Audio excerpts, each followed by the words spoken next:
Baik, Assalamualaikum warahmatullahi wabarakatuh. Oke, teman-teman, hari ini kita akan membahas satu materi terakhir di mata kuliah kita, metode penelitian kualitatif. Yang pertama, saya mungkin eh, perlu mengajak teman-teman untuk mereview kira-kira apa saja yang sudah kita pelajari selama perkuliahan metode penelitian kualitatif ini.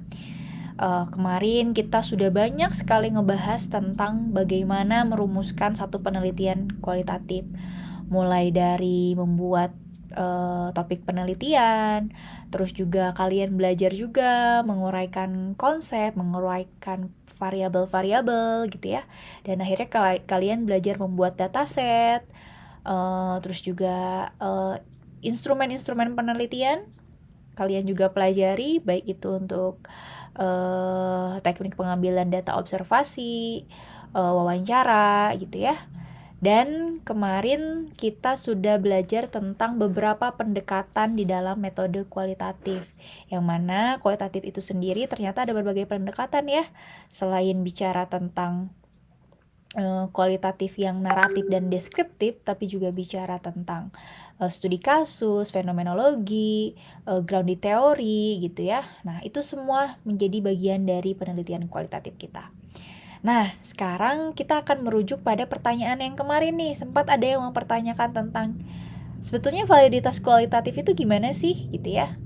Nah, kita akan membahas ini sebagai satu materi yang penting dan juga penutup tentang mempelajari metode penelitian kualitatif. Karena memang tidak heran ya, banyak banget orang yang mempertanyakan kualitatif itu valid apa enggak sih gitu ya. Apalagi kalau kita yang sudah terbiasa bicara tentang penelitian yang kuantitatif gitu, yang berhubungan dengan angka-angka, yang seolah-olah itu lebih valid dibandingkan yang tanpa angka gitu. Nah, sekarang kita akan belajar kira-kira validitas metode kualitatif itu seperti apa ya. Yang pertama, kita akan berbicara tentang analisis dulu. Analisis penelitian kualitatif. Apa sih analisis penelitian kualitatif itu? Jadi, kalau bicara tentang analisis penelitian kualitatif, berarti kita bicara tentang bagaimana kita melakukan analisa terhadap data-data kualitatif. Caranya gimana? Caranya, data kualitatif itu kita ringkas, kita kategorisasikan, dan akhirnya kita tafsirkan, ya. Kita meringkas, mengkategorisasikan, dan mentafsirkan. Apalagi kalau kita tahu metode penelitian kualitatif kan biasanya sumbernya itu dari wawancara dan observasi ya. Maka pasti ada banyak sekali data-data yang berupa kata-kata, berupa cerita, berupa pengalaman, berupa sejarah gitu ya. Itu semua menjadi bagian yang tidak lepas dari penelitian kualitatif. Maka dari itu data yang sejibruk sebanyak itu, yang kata-katanya banyak banget, kita perlu belajar untuk meringkasnya dan juga mengkategorisasikannya ya, supaya jelas ini tuh ngomongin tentang apa. Walaupun informannya banyak, tapi harus jelas informan ini kalau ngomongin tentang topik ini tuh apanya, informan B kalau ngomongin tentang topik ini tuh apanya gitu ya. Nah, baru kalau sudah terkategorisasikan, kita akan lebih mudah untuk mentafsirkannya ya. Selanjutnya, kalau kita bicara tentang langkah-langkahnya, nah langkah-langkahnya dalam melakukan analisis itu sebetulnya sederhana teman-teman. Yang pertama, tentu kita harus mengumpulkan datanya dulu ya. Data-data kualitatif kita yang berupa laporan wawancara, laporan observasi gitu ya, laporan data sekunder gitu, seperti catatan dari kelurahan, catatan dari kampus misalnya, catatan dari BPS. Nah, itu kan data-data sekunder ya. Itu semua harus kita kumpulkan ya. Jangan lupa. Baru selanjutnya kita melakukan pembersihan data. Ingat, apa yang kita dapatkan di lapangan belum tentu semuanya itu bisa jadi data kita. Bisa jadi juga kita wawancara, ternyata kita menemukan apa coba? Data-data yang nggak relevan sama pertanyaan kita. Atau misalnya data-data yang kita lihat ini kayaknya bukan data deh. Kayaknya ini lebih ke kayaknya isu aja gitu atau rumor aja. Nah, itu kan berarti belum data tuh. Kalau masih yang kayak gitu, berarti itu sifatnya belum menjadi fakta, belum menjadi data gitu. Nah, proses ini yang disebut dengan proses pembersihan atau cleaning gitu. Ya, jadi cleaning itu wajib khususnya memilah mana yang fakta, mana yang bukan, lalu juga memilah mana yang benar-benar terkait dengan topik kita secara langsung dan mana yang tidak terkait ya. Nah, pembersihan data. Selanjutnya apa lagi? Selanjutnya ada yang disebut dengan coding dan kategorisasi matriks. Coding itu gimana? Coding itu sebetulnya mengelompokkan gitu. Kayak tadi saya bilang, kalau misalnya topik kalian tentang misalnya gaya berpakaian mahasiswa yang menyukai K-pop misalnya ya, maka berarti kalian harus mengcoding data apa saja yang berhubungan tentang mahasiswa yang menyukai K-pop gitu ya. Kan kita udah punya dataset tuh. Coba coding. Kira-kira dari laporan wawancara itu mana yang masuk ke dalam topik-topik dataset kita? Ya, kan ada tuh dataset kita tuh topiknya entah itu tentang fashion, entah itu tentang apa gaya gaya fashionnya mahasiswa, entah itu bilang tentang gaya komunikasinya mahasiswa misalnya, macam-macam tuh. Itu semua kalian pilih data-datanya berdasarkan hasil wawancara ke dalam tabel dataset itu. Nah, hal ini yang disebut dengan kategorisasi juga. Maka nggak heran kita juga mengenal yang namanya matriks gitu ya. Nah, nanti tuh dataset kalian yang tadinya cuma beberapa kolom, itu bisa jadi bertambah tuh kolomnya. Sesuai dengan jumlah informan yang kalian wawancara. Jadi dataset itu ya yang poinnya tadinya apa? Topik, terus dataset gitu ya, kolom-kolomnya topik, dataset, sumber data kan gitu ya. Nah, di sini tambah lagi kolom-kolom tentang nama-nama informan yang memang sudah kalian wawancara. Di situ kalian bisa menjabarkan, oh ternyata yang ngomongin tentang fashion masih A, dia ngejawabnya A, B, C, dan D gitu. Data itu sebisa mungkin kata-kata mereka asli ya. Jadi kalian masukin, oh ternyata jawaban ini ada di si A, oh ternyata jawaban itu ada di si B gitu ya. Jadi setiap dataset kita kelihatan tuh mana yang bolong, mana yang memang sudah lengkap ya. Nah, terus juga yang menjawab topik fashion misalnya bukan berarti harus satu orang doang ya. Mau banyak itu lebih baik gitu. Jadi ngomongin tentang fashion, jangan mentang-mentang udah kejawab ke satu orang, kalian berhenti menanyakannya, jangan. Bisa jadi juga ada banyak tuh yang ngejawab tentang fashion. Nah, itu semua kalian sebutkan di dalam kolom-kolom matriks itu gitu ya. Bahwa yang ngejawab top dataset fashion adalah si A, si B, dan si C gitu ya. Kira-kira begitu. Nah, itu yang namanya kategorisasi atau matriks. Nah, terakhir baru analisa. Nah, kalau kalian udah punya matriksnya itu enak teman-teman. Enak banget untuk bisa menjabarkan kira-kira apa sih yang menjadi inti utama atau kira-kira apa sih sebetulnya fashion dari pecinta K-pop di mahasiswa kita ini gitu. Nah, kira-kira kayak gitu ya. Jadi jelas gitu kita menganalisa itu berdasarkan matriks, bukan hanya karena ini nih interpretasi kita yang sebetulnya masih berantakan gitu loh.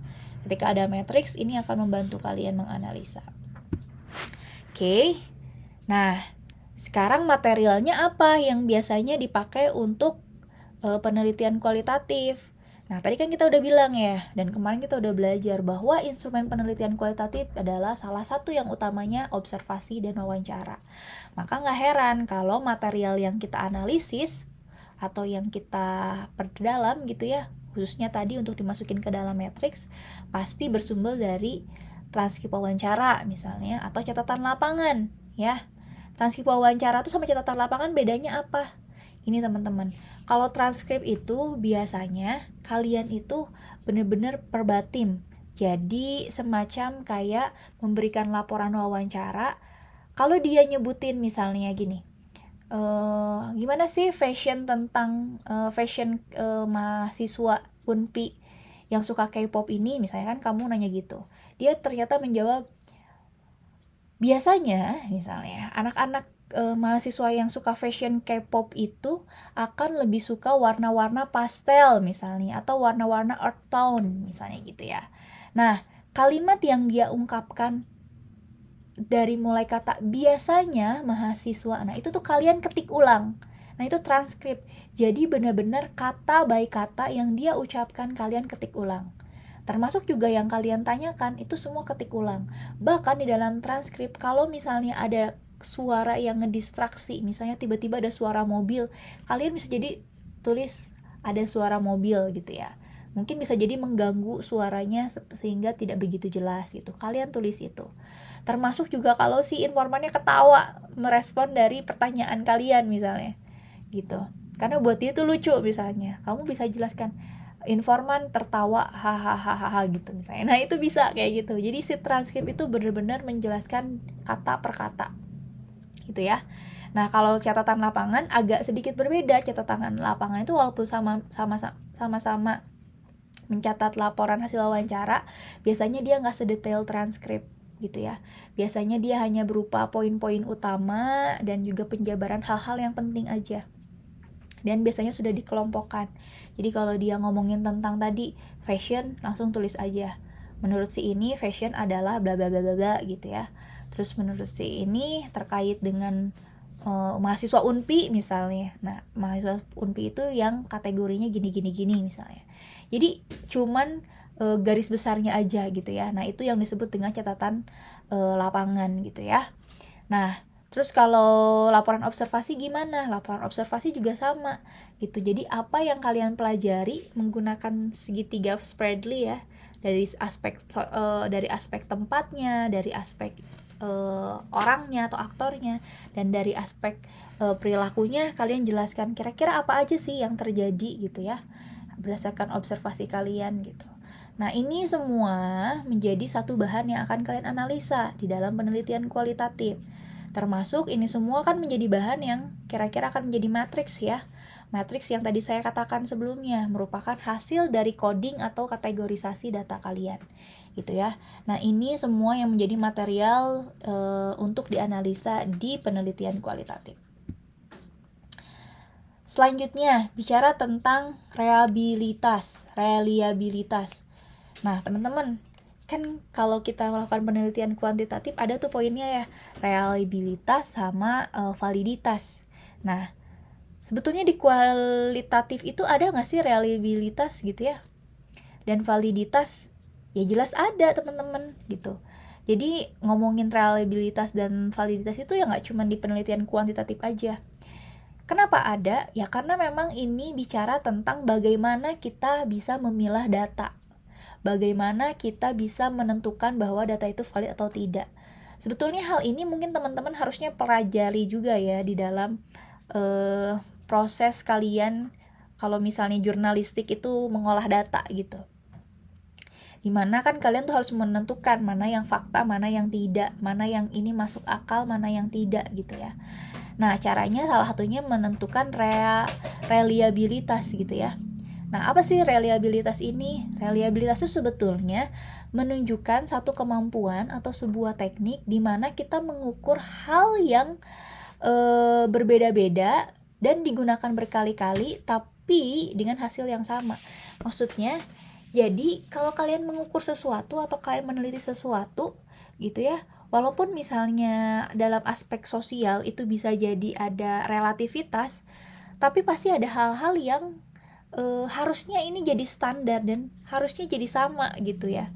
Apalagi kalau ngomongin sesuatu yang jelasnya bisa dikuantifikasi atau bisa dihitung gitu ya.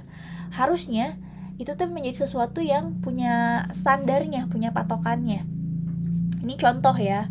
Contoh misalnya kan ada teknik mengukur berat badan ya pada seseorang, yaitu menggunakan timbangan ya. Oke, mengukur berat badan seseorang menggunakan timbangan.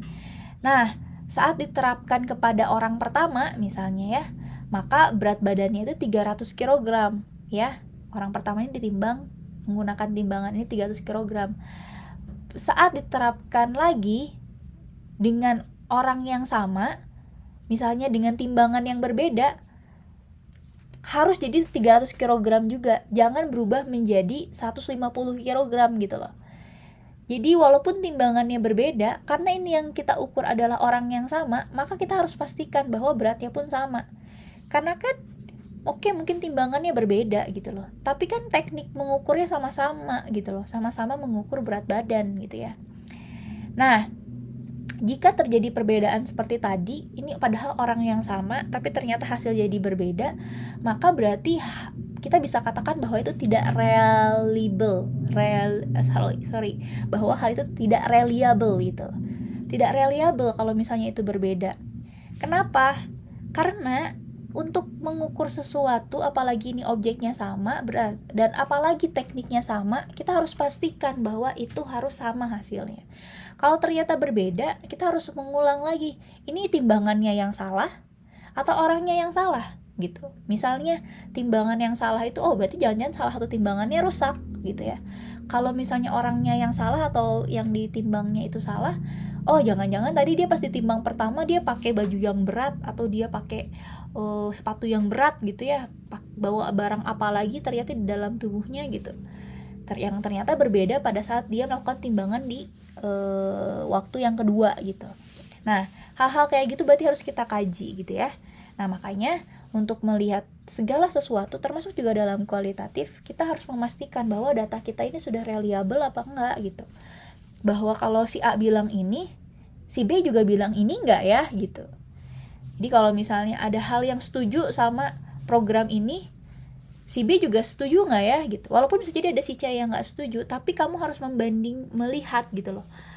Masuk akal nggak jawabannya si A sama si B gitu. Kalau ternyata setiap topik ada alasan-alasannya, ya itu yang kita cari gitu ya. Nah, ini reliable. Nah, contoh lagi. Jadi reliabilitas itu bisa kita contohkan sebagai satu prinsip gitu ya, dimana jika hasil penelitian dilakukan oleh orang yang berbeda-beda pada fenomena yang sama dengan teknik dan prosedur yang sama, maka setidaknya hasilnya pasti harus serupa gitu ya. Artinya kalau misalnya saya melakukan penelitian tentang mahasiswa UNPI terkait dengan tadi yang menyukai K-pop gitu ya, terus ternyata Bu Asri juga melakukan penelitian tentang mahasiswa UNPI terkait yang suka K-pop gitu ya.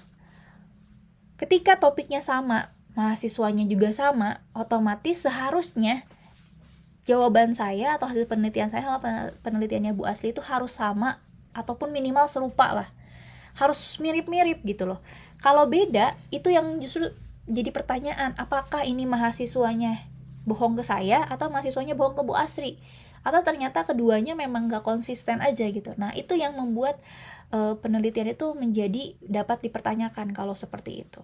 Tapi kalau misalnya udah topiknya sama, tekniknya sama gitu ya, cuman beda orang yang meneliti aja, ya itu harusnya hasilnya bakalan serupa gitu ya. Nah, ketika hasilnya serupa, maka kita baru bisa klaim bahwa itu reliable atau dapat dipercaya gitu ya. Jadi prinsipnya sebetulnya indikatornya itu harus jelas dan akhirnya kita harus bisa menunjukkan bahwa ini memang dapat dipercaya gitu. Nah, contohnya lagi reliable tuh apa? Misal meneliti penyebab kebiasaan merokok pada mahasiswa. Hasilnya merokok di mahasiswa itu ternyata mulai sejak mereka SMP dan kebanyakan disebabkan oleh keinginan untuk diterima secara sosial gitu ya. Nah, si X itu melakukan penelitian begini. Sedangkan si Y meneliti hal serupa juga gitu ya tentang mahasiswa yang merokok. Nah, ini kelompok mahasiswa dan universitasnya juga sama. Bahkan prosedurnya juga sama, misalnya sama-sama kualitatif gitu ya. Dan ternyata menghasilkan data yang serupa gitu ya. Tanpa disadari misalnya tadi kata saya bilang, Bu Asri nelitinya juga sama, kebiasaan merokok mahasiswa, saya juga neliti kebiasaan merokok mahasiswa, lokasinya di tempat yang sama gitu ya. Ya udah, berarti hasil penelitian si X, dan si Y itu harus dinyatakan reliable ketika hasilnya serupa gitu. Justru ketika hasilnya tidak serupa itu yang kita akan pertanyakan gitu ya. Oke, nah itu reliable. Nah, sekarang kalau validitas itu apa? Nah, validitas itu sebetulnya keabsahan, teman-teman. Keabsahan terhadap suatu penelitian dengan pedomannya memang ada standar validitasnya gitu ya.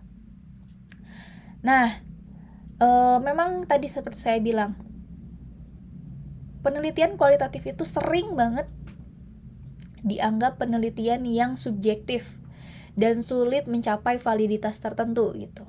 Karena kan tadi ngomongin kehidupan sosial, ngomongin pengalaman seorang tuh kayak nggak ada standarnya gitu ya, sehingga dianggap kurang valid. Tapi sebetulnya penelitian kualitatif juga dia punya pedoman tersendiri untuk menjaga validitas datanya.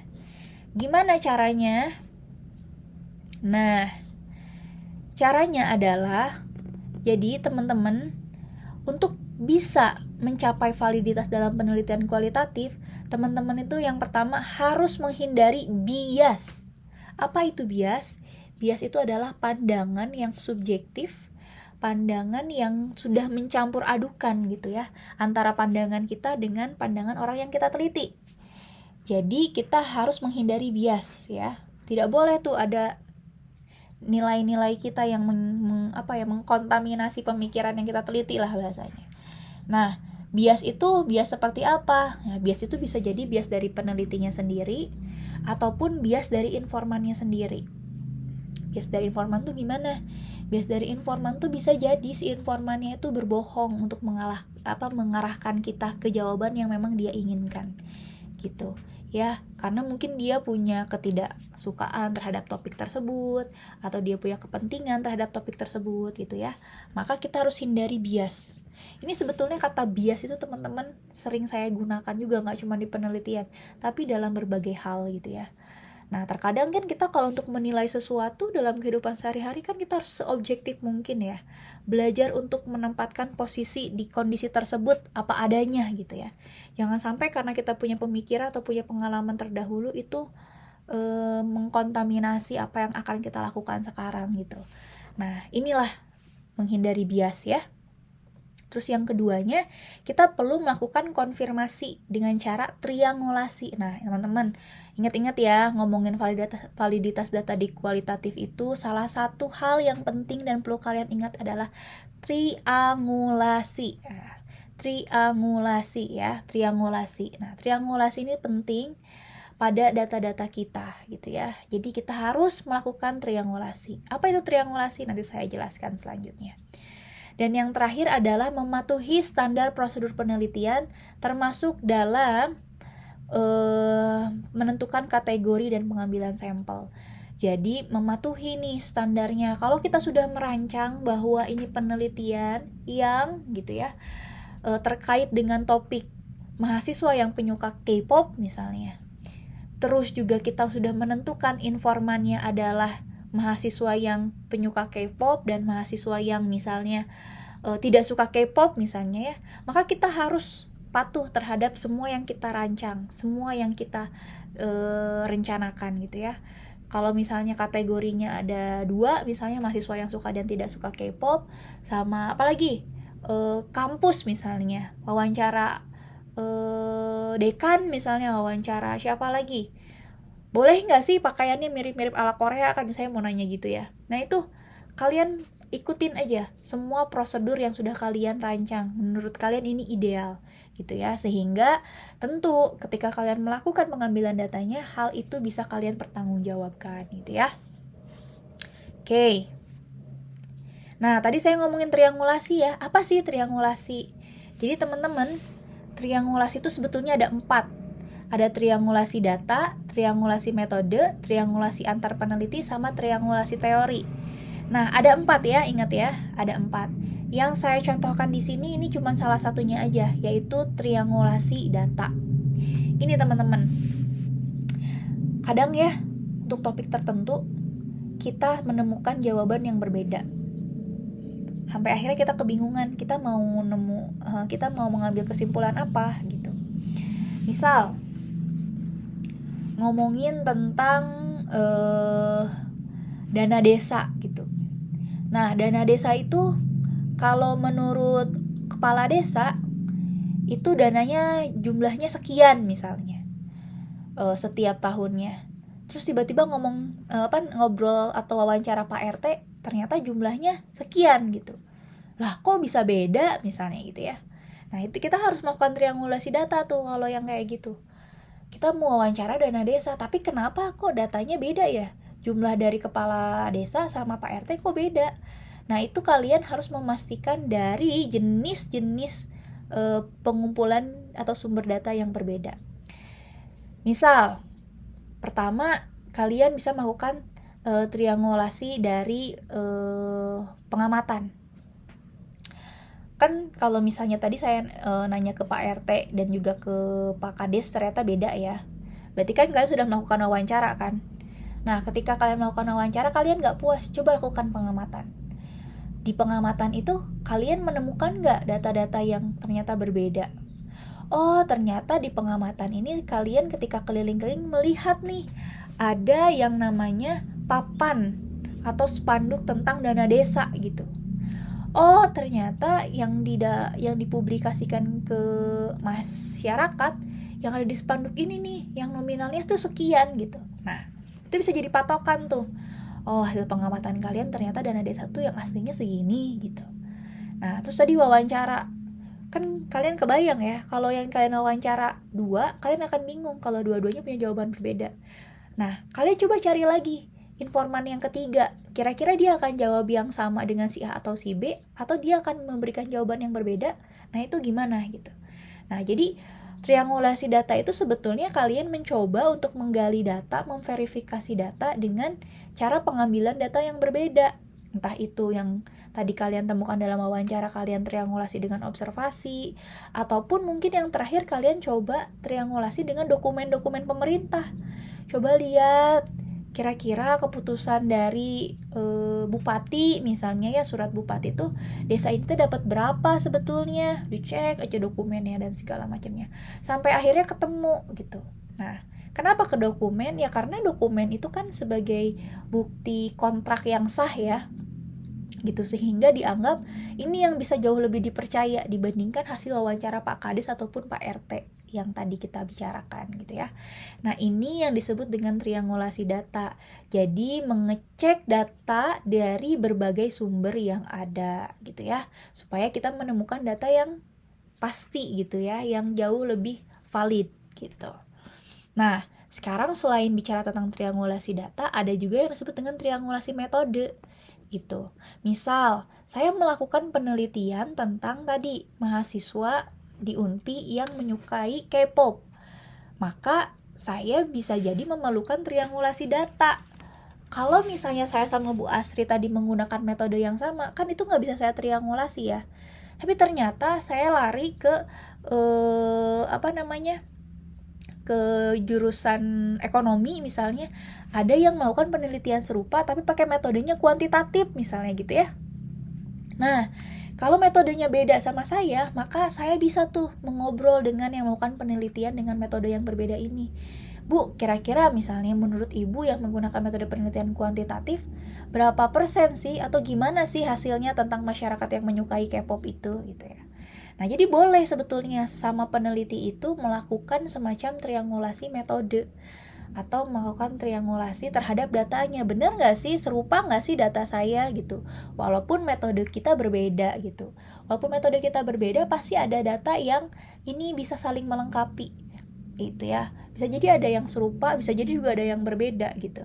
Karena ya balik lagi tadi metodenya yang berbeda. Tapi ketika kita menemukan data yang sama, ternyata setelah kita melakukan perbandingan dengan peneliti yang melakukan metode berbeda, maka ya kita bisa mengklaim bahwa data yang sama itu valid gitu ya. Nah, kira-kira begitu. Nah, dari yang ketiga, ini mirip sebetulnya. Triangulasi metode sama triangulasi peneliti biasanya itu mirip. Walaupun nih teman-teman, triangulasi metode itu sebetulnya bisa jadi bukan peneliti yang berbeda. Bisa jadi gini, saya juga misalnya karena saya mikir kualitatif, kayaknya ini kurang lengkap deh. Saya tambahin deh metode saya dengan kuantitatif, saya mau bikin survei. Nah, itu juga bisa gitu. Jadi bukan berarti harus dari peneliti yang berbeda ya. Kalau triangulasi metode itu bisa juga peneliti yang sama, cuman menambahkan lagi metodenya gitu ya. Maka di situ dia bisa melakukan triangulasi terhadap dua metode yang dia gunakan. Nah, kalau triangulasi antar peneliti ini udah pasti, berarti kita harus kerjasama dengan peneliti yang lain gitu ya. Dengan peneliti yang lain tuh berarti bisa jadi dia punya metode berbeda. Nah, bisa jadi juga dia punya teori yang berbeda gitu. Ya. Jadi, kalau metode sama teori, oke, kadang-kadang kita bisa nih melakukan triangulasinya dengan cara kita merefleksikan data kita sendiri dan akhirnya kita coba tambahin metode baru lagi, atau kita cobain tambahin teori baru lagi gitu ya. Ini bisa kita lakukan sendiri, tapi juga yang kedua ini bisa kita lakukan bersama-sama dengan peneliti yang lain. Tapi kalau topik-topiknya udah umum ya, kadang-kadang kita bisa lihat deh hasil penelitian orang.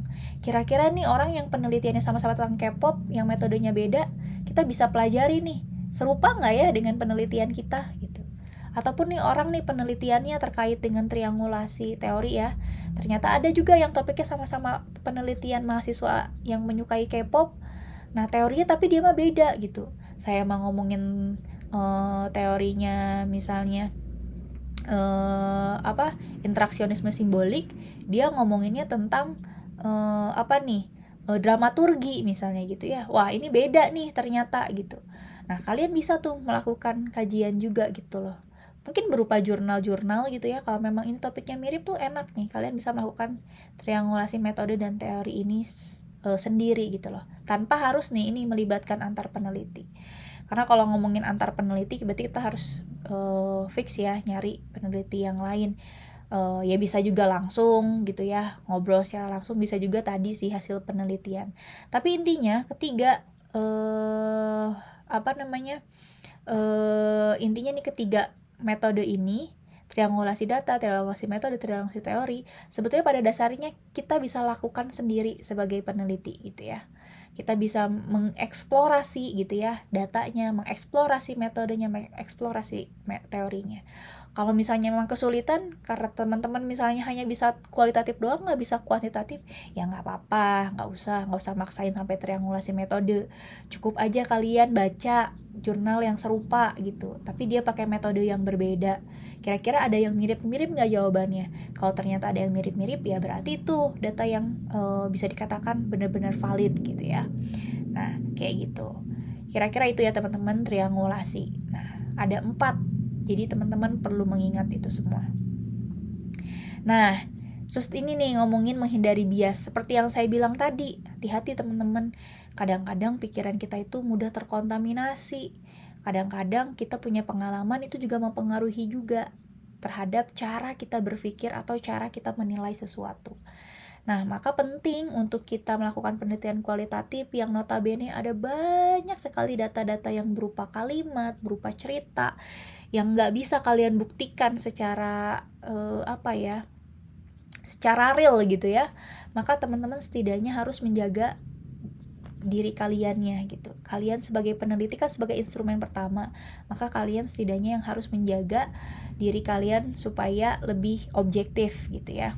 Nah, yang salah satunya adalah menghindari bias. Nah, bias itu ternyata ada 2 kan tadi saya bilang, ada bias peneliti sama bias tineliti. Nah, apa sih bias peneliti? Bias peneliti itu berarti teman-teman yang mungkin melakukan penelitian dianggap tidak terlalu kritis, atau juga bisa jadi teman-teman karena sudah terlalu masuk ke dalam topiknya, atau teman-teman bagian di dalamnya ternyata ada banyak hal yang akhirnya teman-teman lupakan gitu ya. Contoh, teman-teman, kadang kalau kita melakukan penelitian ke kelompok kita sendiri, kita tuh udah punya banyak penilaian kan terhadap kelompok kita. Nah, penilaian terhadap kelompok kita itu berarti yang disebut dengan bias. Teman-teman udah mencampur adukan antara pandangan teman-teman dengan pandangan dari yang akan teman-teman teliti. Makanya biasanya peneliti kualitatif mah harusnya menghindari penelitian terhadap lingkungannya sendiri. Misal, saya orang Unpi, harusnya saya nggak meneliti orang Unpi lagi karena saya udah bias gitu. Saya sebagai orang Unpi, bagusnya justru di tempat yang lain yang teman-teman tuh bisa menjadi diri kalian dan tidak ada hubungannya dengan yang kalian teliti gitu ya. Jadi memang kalau misalnya kalian nih sebagai mahasiswa meneliti mahasiswa, ini riskan banget bias. Bukan nggak boleh ya, balik lagi, bukan nggak boleh, tapi resikonya tinggi. Bisa jadi yang kalian temukan datanya itu sebetulnya sudah banyak terkontaminasi dengan pandangan kalian sendiri gitu. Dan bisa jadi kalian akhirnya kesulitan untuk mengkritisi hal-hal yang di luar dari topik tersebut gitu. Jadi kalaupun pengamatan biasanya akan ada banyak yang luput karena kalian misalnya sudah terlalu terbiasa ngelihat hal itu. Jadi menurut kalian itu udah nggak menarik lagi gitu. Nah itu sebetulnya yang bisa jadi terjadi ya di dalam bias peneliti. Makanya kalau bisa mah ketika kalian melakukan penelitian apapun itu, pilih yang memang nggak ada hubungannya dengan kalian gitu. Misalnya ngomongin tentang keluarga bercerai misalnya. Terus ternyata keluarga kita juga melakukan perceraian. Nah itu biasanya karena kita punya pengalaman terhadap kasus itu, biasanya akan ada tuh sedikit-sedikitnya bias yang mempengaruhi data kita. Maka lebih baik jangan gitu. Walaupun topik itu sangat menarik buat kalian, tapi kalau kalian merasa belum sanggup berpikir objektif gitu ya, berpikir melepaskan diri kalian dari latar belakang itu, maka lebih baik jangan. Karena itu bisa banget terjadi yang namanya bias peneliti. Nah, dan yang terakhir ini bicara tentang bias tineliti. Apa sih tineliti? Tineliti itu adalah orang yang kita teliti gitu. Jadi informannya gitu ya yang kita teliti. Nah, sekarang kalau tadi penelitinya aja bisa bias, ya informannya pun bisa bias gitu.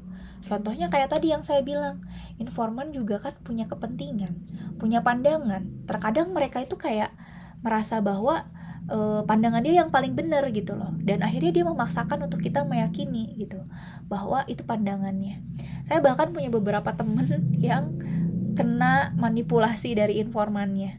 Contohnya apalagi kalau kita melakukan penelitian yang berhubungan dengan kepentingan yang besar, misalnya ngomongin penelitian dana desa. Saya kan sering ya melakukan penelitian-penelitian keluar kota, itu salah satunya mengamati program-program gitu ya. Nah beberapa di antaranya masyarakat tuh ternyata ada yang udah pinter, mereka tahu mau dievaluasi programnya, maka disetting sama mereka bahwa program ini harus dibilang baik semuanya. Padahal kan bisa jadi namanya program ada kekurangan kan, karena buat dia ini penting untuk dianggap nilainya baik dan biar tahun depan dapat lagi dana untuk program tersebut misalnya, maka si informan itu sengaja nyeting semua orang yang memang berhubungan dengan topik tersebut supaya jawabannya sama dan jawabannya dibagus-bagusin tentang program tersebut gitu. Nah itu sangat mungkin banget gitu terjadi kayak manipulasi dari si tinelitinya, dari si informannya gitu ya. Ataupun gini teman-teman, misalnya teman-teman melakukan penelitian yang intensif gitu ya, contoh kayak meneliti gelandangan misalnya, akhirnya teman-teman melakukan wawancara terus-menerus sama orang itu gitu, sampai nggak ada jeda, sampai si orang itu teh ngerasa jenuh, ini orang ngapain sih ngikut-ngikut mulu, nanya-nanya mulu gitu ya. Nah sampai di titik tertentu bisa jadi si informannya merasa jenuh dan akhirnya dia merasa bahwa udahlah jawabnya yang singkat-singkat aja gitu biar ini si penelitinya cepat pulang misalnya gitu ya. Nah itu bisa jadi loh teman-teman, apalagi kalau teman-teman yang memang kurang bisa berbaur gitu ya, punya hambatan di situ, biasanya ya membuat informan gak nyaman gitu, dan membuat informan jadinya ya udah ngejawab seadanya aja, semaunya dia gitu loh. Bahkan bisa jadi jawabannya sebetulnya nggak nyambung atau tidak sesuai gitu loh dengan kondisinya gitu. Nah itu teman-teman, jadi ada kondisi di mana kalian tuh harus menyiapkan beberapa hal, khususnya tadi untuk memberikan semacam kondisi di mana kita membawa penelitian kualitatif ini seideal mungkin gitu ya, ke arah yang lebih valid gitu ya. Nah kira-kira itu teman-teman ya, ini garis besarnya bahwa di sini kita belajar tentang analisa dan validitas. Jadi jangan khawatir buat teman-teman yang memang melakukan penelitian kualitatif, bukan berarti tidak valid, justru bisa banget buat valid, tapi memang kekuatan penelitinya lah yang harus kuat, kemampuan dasar penelitinya yang harus kuat ya. Bagaimana cara kita menjaga diri supaya tidak bias, bagaimana cara kita melakukan triangulasi gitu ya, bagaimana cara kita menjaga semua prosedur yang sudah kita siapkan gitu ya. Nah itu di situ dulu. Ketika datanya sudah terkumpul, maka disitulah kita belajar untuk menganalisis datanya, baik itu dalam proses meringkas, dalam proses memilah mana yang fakta, mana yang tidak, termasuk juga dalam melakukan coding atau kategorisasi berupa matriks, hingga akhirnya kalian bisa melakukan analisa gitu ya terhadap data-data kalian dan memberikan laporan yang memang bisa dikatakan dapat dipertanggungjawabkan dan juga jelas validitasnya di mana. Begitu ya teman-teman ya. Jadi itu mungkin materi yang bisa saya sampaikan. Selebihnya teman-teman bisa pelajari, dan juga mungkin kalau mau ada yang ditanyakan silahkan hubungi saya, karena ini materi terakhir kita.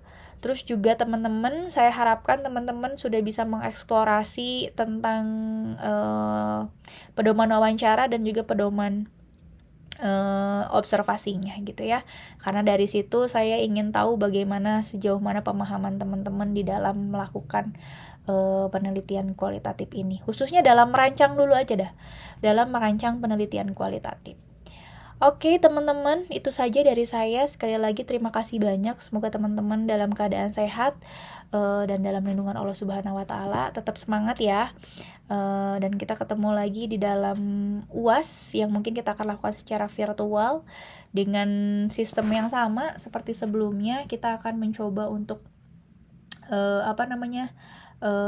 mengerjakan berbagai soal, dan pasti berhubungan dengan bagaimana teman-teman memahami praktek merancang penelitian kualitatif ini. Begitu ya. Terima kasih. Assalamualaikum warahmatullahi wabarakatuh.